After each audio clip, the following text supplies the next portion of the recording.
Ever since global launch, everyone is blasting through the Pool 1 collection and getting into Pool 2. There's a bunch of new cards which enter the game.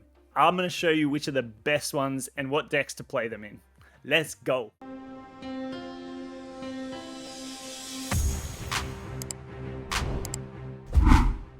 Hey, Milky here, back again with another video for MarvelSNAP. Today we're going to talk about the new decks coming into the game in Pool 2, how strong the new cards make them, and the decks which I think are going to be the best to run as you're going through Pool 2 in general. 25 brand new cards enter the game in Pool 2. Pool 2 is a really interesting part on the collection track. You'll unlock your first Pool 2 card at level 222, and you'll unlock the last card in Pool 2 at level 474. Someone recently explained Pool 2 to me like this. Pools 1 and 3 contain key cards which enable deck types, which I completely agree with. Pool 2, however, is full of supporting cards which make these decks even stronger.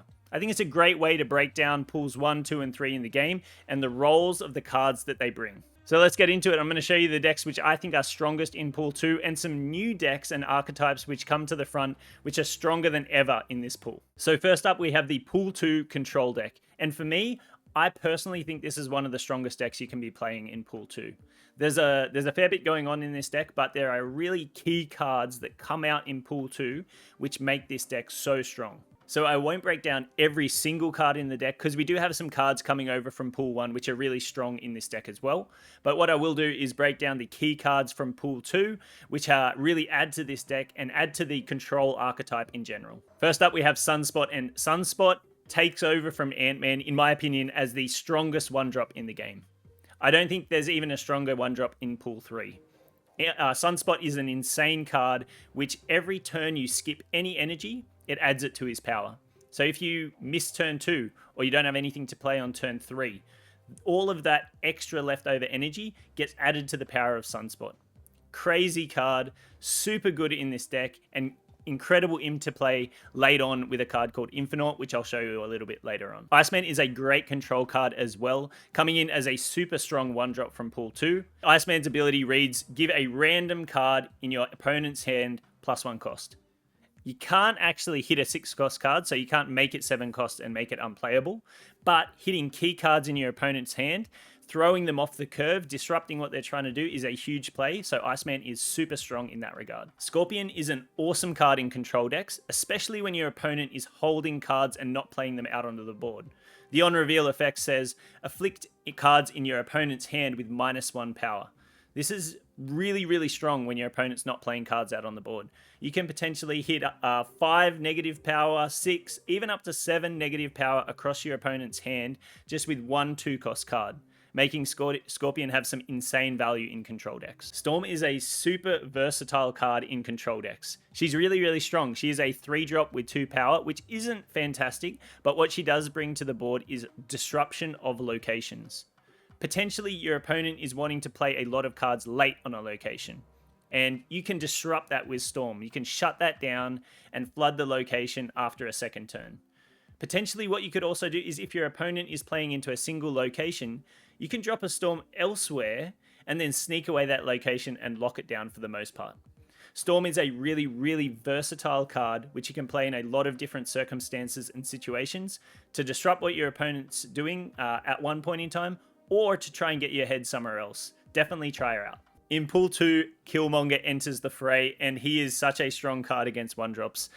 We do run a couple of 1-drops in this deck, which we need to play around and just be careful of and considerate of. But if there are zoo decks out there, if there are swarm-style decks which are dropping lots and lots of 1-drops, Killmonger will just clear them all off the board only for 3 power. He can provide some huge swings if you play him late on in the game or an opponent is trying to do some key combos with those 1-drops. Definitely consider playing Killmonger, especially if you're finding you're versing a lot of swarm style decks. So next up I have Jubilee, and I want you guys to have fun with the game. I want you to enjoy what you're doing and enjoy the plays you're making. That's why I've got Jubilee as a core card in this deck. She's really strong in her own right when you can build a deck around her and have some high rolls on the cards that you're going to pull. But essentially she has an on reveal effect, which is play a card from your deck at this location. It's an awesome on reveal ability, and you can get some insane value from a 4-cost card. That's why she has such low power. But if you can roll into one of your high cost cards, she can be huge for winning you a location. As I mentioned, she's also one of the funnest cards to play in the game. The RNG around her, it makes her really fun. Awesome seeing huge things hit the board and your opponent getting surprised by it as well. Definitely worth an inclusion in this deck. So test her out and see how she goes. Hopefully you high roll. We have so many really strong control cards in this deck, but Shang-Chi is one of the best. He is so good at destroying high power cards and absolutely flipping a location, especially late on in the game. As long as you can do the mental math of exactly how to calculate what your opponent will be losing and what you'll be gaining at that location, you can have some huge swings on turn 6 or late on in the game in the final turns. Shang-Chi is an awesome card in this deck. Definitely play him, try him out, and he will do really well against those high roll kind of big minion kind of decks that are playing out on the board. So now we have Professor X, and I didn't want to include Professor X in the core cards for this deck because he does come from pool 1. But if you're considering a control style deck, Professor X is a great go-to card. He pretty much finds his way into almost all control decks. He offers an incredible ongoing ability which locks down the location, where cards can't be added or removed from that location, essentially protecting your cards there while also locking it down and no cards can be added by your opponent. If there is a card which can be added power, like a Sunspot where you can skip turns, that can add power, but there's no external play which can add power to that location. Awesome card, very difficult to counter when played correctly. You just have to consider your timing when you're playing Professor X and making that move in a very considered and planned manner. We all know Spider-Woman, Chavez, and Hulk from the early pools in the game. They are awesome cards. They're probably a little bit of a flex pick. You can muck around with them. I'd say Spider-Woman is a little bit more key to control what your opponent's doing, but the others you can flex out cards if you find something more successful for yourself. But we then move into the Infinite, and the Infinite is at the moment the highest base power card in the game. His ability reads, if you played a card last turn, you can't play this. So, skipping the turn before this is really important. The Infinite provides a huge drop of power on the board, which has incredible interplay with another card we mentioned earlier, which is Sunspot. A great example of this is if you already have Sunspot on the board by turn 5, you can then skip turn 5, which adds 5 power to Sunspot, and then on turn 6 you can play the Infinite for 20 power on the board. A huge push to a single location, which can be really hard for your opponent to respond. Look, it is a little bit telegraphed and people will start picking up when you're skipping turn 5 to play Infinite on turn 6, but often it's really hard to play around in general, which makes him a super strong card. Often in control style decks, you're trying to negatively affect your opponent or disrupt what they're trying to do on the board, and a lot of that can lead to you having very limited power on the board. Infinite is a great card to actually push a huge amount of power on the board late on in the game, so he's definitely worth considering playing. Pool 2 is where the control decks really come into their own and really get a strong place in the meta. But there are other cards which come into Pool 2 as control cards which can be super strong as well. Cards like Sandman or Leech or Hobgoblin can be awesome in control decks if you can build around them. The reason I haven't personally included them in mine is that I found this deck to be a little bit more consistent and successful and focused on what it's trying to do in terms of controlling your opponent. Okay, so for our second deck, we have a Pool 2 move deck. You can actually use move decks in Pool 1. However, I think moving into Pool 2, there are some really key cards which actually activate this archetype and make it so much stronger to play. Okay, so let's get in and break down some of the specific move cards in this deck, which makes this deck really come to life in Pool 2. First up, we've got Iron Fist. Iron Fist is a 1-cost, 2-power card with an on-reveal ability which says move the next card you play 1 location to the left. Iron Fist is super cool where you can actually punch cards into unreachable locations. Not that you would have trouble doing that anyways with move style decks, as moving cards is one of the key components of the deck, but Iron Fist is a great way to activate other cards' abilities in the deck, which makes him a really strong inclusion here. Nightcrawler is a great Pool 1 card just to have as a flexible movement card throughout the game. So next up we have Forge, and in my version of the deck I like to include him, but I must admit he can be a little bit of a hit or miss. So he's worth thinking about swapping out if you're not getting the consistency out of him. Forge is a 2-cost card with 1 power, with an on-reveal ability that says give the next card you play plus 2 power. Forge's prime target in this game is multiple man. especially when you can move multiple men around and have that power duplicated and staying on those locations with multiple men as a card. Outside of that, he kind of just adds 2 power to the next card you play if you're not playing it onto multiple men. It's decent, but not amazing. So following on, we have Craven, and I think Craven really comes into his own in Pool 3, where you're able to manipulate and move the opponent's cards as well, because his ability says when a card moves here, this gets 2+ power. Doesn't matter if it's your card or the opponent's card. So I think he gets even stronger in Pool 3, but in my deck, I think he's worse than the inclusion. If you're able to move 3 cards at a single location, he gets 6 power, making him a 2/8, which is definitely worth playing in the deck. With these styles of decks, you are going to be moving cards a lot, so you just need to consider the plays you're making with Craven down on the board, and also the other cards as well. You definitely want to keep your board open and try to have as much board space as you can, while considering each move you're making. Multiple Man has some decent base power at 3 power and 2 cost, and with an ability that reads, when this moves, add a copy to the old location. He is really the key target for Forge and a couple of other cards in this deck, which can make him really succeed and push a lot of power on the board across multiple locations. The only thing to consider with Multiple Man is just watch out for your board space. Because he leaves a card at the old location, and now he's at the new location that essentially takes up 2 board space slots. If you're playing other cards and moving him again, he can take up even more, so just something to be aware of when you're playing this card. So Scarlet Witch is in my version of the deck purely to flip locations which are going to be negative or really disruptive to what you're trying to do with a move deck. Often locations can be really detrimental to what you're trying to do with a move deck, so Scarlet Witch is kind of like a fail-safe that I've got in the deck, which I've found to be quite useful at certain times. So next up we have the first core card from Pool 2 in this move deck, which is Cloak. Cloak's a 2 cost, 4 power card with an on reveal ability that reads, next turn, both players can move cards to this location. The big thing with Cloak is you just have to organize yourself in terms of the turn order that you're playing cards.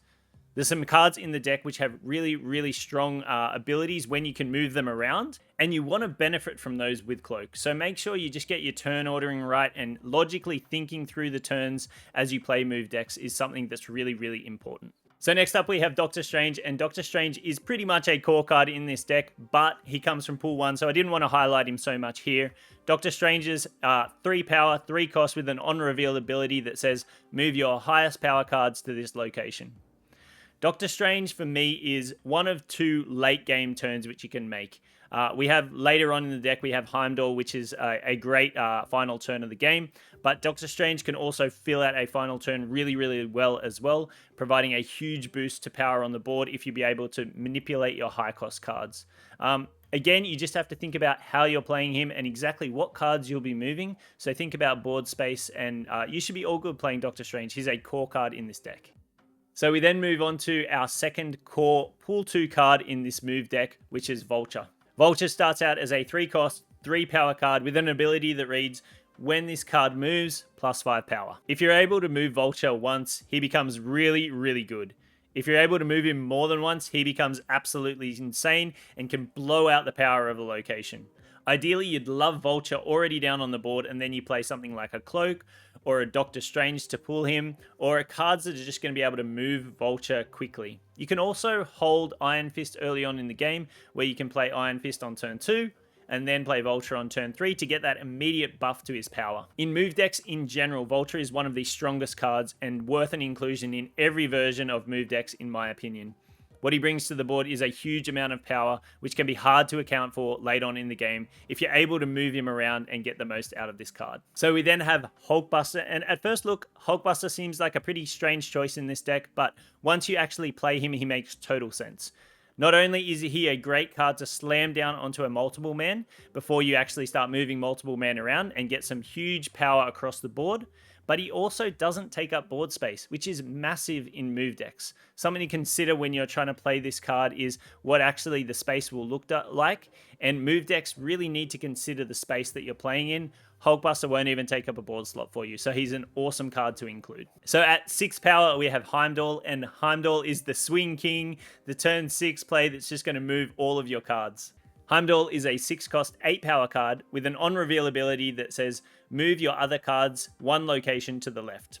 When you first start playing move decks, you just need to consider all the moves that Heimdall is going to make. Also be aware that play order is important, so he will move cards in the order that they were played. Heimdall can be a little bit difficult also for your opponent to play around. As you get used to playing against move decks, you'll know what to look for and you'll know which locations are much safer to play into. But Heimdall in his own right is a really strong card, and if you can have your key move components on the board already, they can get huge benefits from Heimdall being slammed down on turn 6. Rounding out the deck, we've got Chavez, just to make the rest of the deck more consistent, as well as potentially offering a turn 6 play if we don't draw into Heimdall. But she's a really good card, which is just going to provide a little bit consistency to your earlier card draw and turns. So finally, we have what I think is not only a super fun deck, but probably the third best deck in Pool 2, which is the discard deck. Apocalypse makes his return in Pool 2 for this discard deck, and I think this deck definitely bumps up a bit in terms of its level of strength and playability. So to start things off, we've got a couple of Pool 1 cards, which are just great flex picks in lots of decks. They're not necessarily just discard cards or things that can only be played in discard decks, but they just make this deck kind of round out really well because they're great flex cards in a lot of different situations. So these cards are things like Ant-Man, Nightcrawler, Angela, Bishop, America Chavez. They're just super strong cards. They're just a solid core of cards which you can flex into a lot of decks. Makes it really strong, even in discard decks like this. So I won't go into all those Pool 1 cards in detail. We all kind of know how strong they are and how good they can be in a lot of decks. But just know that they are flex picks. So if you are looking to put in different cards in the decks, they might be something to play around with, swapping out and seeing how you go. So getting into the discard side of things and some key cards that you want to include in discard decks. First up, we have Blade. Blade is a 1-cost 3-power card with an on-reveal, discard a card from your hand. So it is a random discard, but you can actually make some really strategic choices whether playing this card or not playing this card at a certain point in time is going to be beneficial to you. This card really feeds into the discard mechanic, and there's some other cards which really benefit from discarding cards. So consider playing Blade when you've got things that you're okay with discarding in your hand. So another core card, which I think is a great card in this deck, is Okoye. Okoye actually isn't a discard card at all, but her on-reveal ability gives every card in your deck 1+ power. This can work really well with some other cards in the deck, and you can get some really strong benefit from it. There used to be a card called Nakia, which is in Pool 2 as well, and she used to be absolutely busted in this deck, but after some serious nerfs, she's definitely taken a hit. So I think Okoye is a reasonable replacement for her in doing a similar thing that Nakia used to do. So the next core card in this deck is Swarm, and this is where discard decks start to get really quite strong.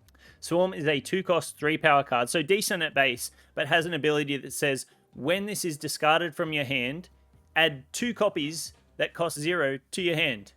A lot of the actual discarding in this deck is RNG based, so you do need to get a little bit lucky in discarding Swarm, but you might be able to even discard him multiple times, even when he's 0 cost, and end up with a huge hand of really strong 0 cost swarms that you can flood the board with later on in the game. Swarm's an awesome card in discard decks and really fills a spot where discard decks sometimes struggle, which is flooding the board with lots of strong minions. Often with discard decks you have a really strong single location, but Swarm can really spread out a lot of power on the board and have some surprising push power late on in the game. Another absolute powerhouse of the discard archetype is Morbius.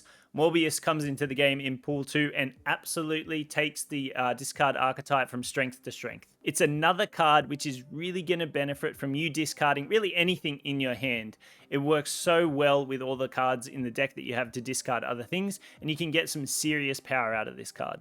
Morbius starts out as a 2-cost 0-power card, but can quickly grow with discards as his ongoing ability has +2 power for each time you discarded a card this game. The great thing about Morbius is you don't actually have to have him on the board to benefit from all of the discarding that you're going to be doing.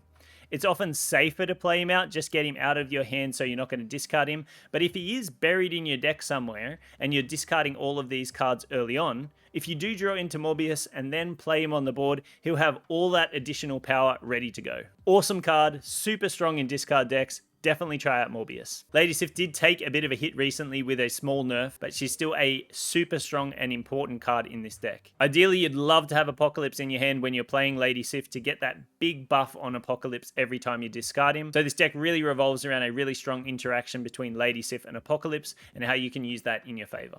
Swordmaster is a Pool 1 discard card, but a great card in this deck all the same. 3 cost, 6 power, very strong push onto the board and can activate other discard effects in your hand. Rounding out the deck, we have Apocalypse, and we all know him from Pool 1, but I think with all of the supporting cards coming in, like Morbius, Okoye, Swarm, make this deck so much stronger, and I think much more viable in Pool 2 than it was in Pool 1. So as always, I have a couple of really strong runner-up decks, and also some really honorable mentions which enter Pool 2, and that first up is the Destroy deck. A couple of really important cards enter the game in Pool 2 for Destroy decks, and that's why I wanted to highlight them here.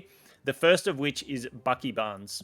Bucky is a 2-cost, 1-power card, which has an ability that reads, when this is destroyed, create the Winter Soldier in its place. First of all, I just think this is an incredible design of a card. I love the thematic nature of it in terms of actually the Winter Soldier coming out as a really strong kind of powerful card behind Bucky Barnes once he's played. And the Winter Soldier is a 2-cost, 6-power card, which is brought out by destroying Bucky Barnes. So such an awesome card, and lots of play around you can do with actually destroying Bucky, bringing out the Winter Soldier, and having a really strong push on the board in terms of playing this card. So when you are playing Bucky in your deck, you really want to make sure you are getting the most out of him and destroying the Bucky Barnes card to bring out the Winter Soldier. Some cards that do that really well are Carnage and Deathlock, which can really just kind of like add power to the board themselves and benefit from having Bucky on the board, while then also bringing out and activating the Winter Soldier as well. Another really cool card for Destroy decks which comes to the game in Pool 2 is Killmonger. Killmonger's targets are often your opponent's board, but in this deck you can also target your own Nova, which can explode and then provide that 1-power buff across all of your board, which is already played out. Killmonger can be a super surprise card, especially now that he's new in Pool 2 for a lot of players. Lots of people running Zeus-style decks, Swarm-style decks, where there's lots of 1-costs on the board. Killmonger cleans them all up and can be a very surprising turn late on in the game. Another super cool thing you can do with Destroy decks, which I found quite powerful early on, is to play Moon Girl. With Moon Girl, you can potentially get 2 Bucky Barnes in your hand, or 2 Novas, or even both.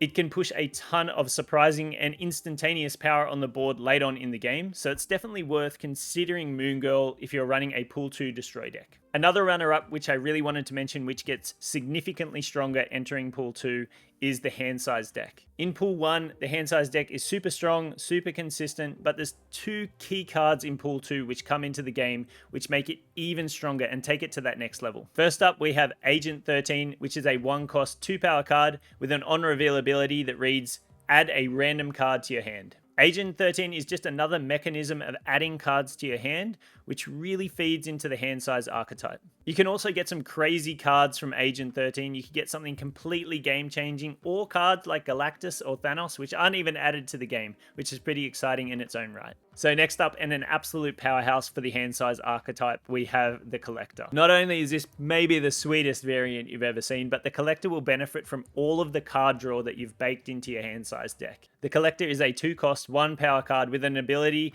when a card enters your hand from anywhere except your deck, plus 1 power. We have tons of ways in this deck for cards to enter your hand that aren't directly from your deck, and the Collector is going to benefit from every single time you do that. He used to be even stronger, where he'd plus 2 power for each of these cards, but even at 1 power, I find him to be a really strong card in the deck, where you can often get up to 5, 6, 7, even more power throughout a game. Handsize as a whole gets stronger in Pool 2, but personally, I don't think it's quite as strong as the other decks. The other decks seem to really skyrocket through some of the cards that are added to them in Pool 2, so that's why I've got Handsize as a runner-up here.